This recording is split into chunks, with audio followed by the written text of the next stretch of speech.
I'm Academy Orton, and I'm going to read your bedtime story tonight. The book I've chosen for you today is Giraffes Can't Dance by Giles Andre.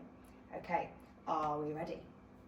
Gerald was a tall giraffe, whose neck was long and slim, but his knees were awfully bandy, and his legs were rather thin. He was very good at standing still and munching shoots off trees, but when he tried to turn around, he buckled at the knees. Now, every year in Africa, they hold a jungle dance, where every single animal turns up to skip and prance. And this year when the day arrived, poor Gerald felt so sad, because when it came to dancing, he was really very bad. The warthog started waltzing, the rhinos rock and rolled, the lions danced a tango which was elegant and bold. The chimps all did a cha-cha with a very Latin feel, and 8 baboons then teamed up for a splendid Scottish reel. Gerald swallowed bravely as he walked towards the floor, but the lions saw him coming and they soon began to roar. "Hey, look at clumsy Gerald!" All the animals laughed. "Giraffes can't dance, you silly fool! Oh, Gerald, don't be daft!" Gerald simply froze up. He was rooted at the spot. "They're right," he thought. "I'm useless. Oh, I feel like such a clot." So he crept off from the dance floor and he started walking home. He'd never felt so sad before, so sad and so alone.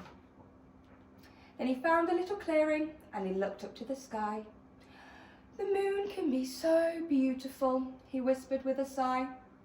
"Excuse me," coughed a cricket who had seen Gerald earlier on, "but sometimes when you're different, you just need a different song.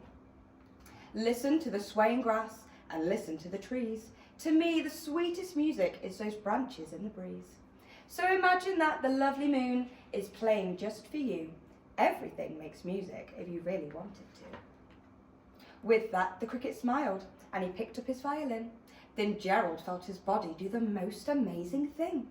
His hooves had started shuffling, making circles on the ground, and his neck was gently swaying and his tail swooshing round. He threw his arms out sideways and he swung them everywhere, and then he did a backward somersault and he leapt up in the air. Gerald felt so wonderful, his mouth was open wide. "I'm dancing, yes I'm dancing, I am dancing," Gerald cried. Then one by one, each animal who had been there at the dance arrived while Gerald boogied on and watched him quite entranced. They shouted, "It's a miracle! We must be in a dream.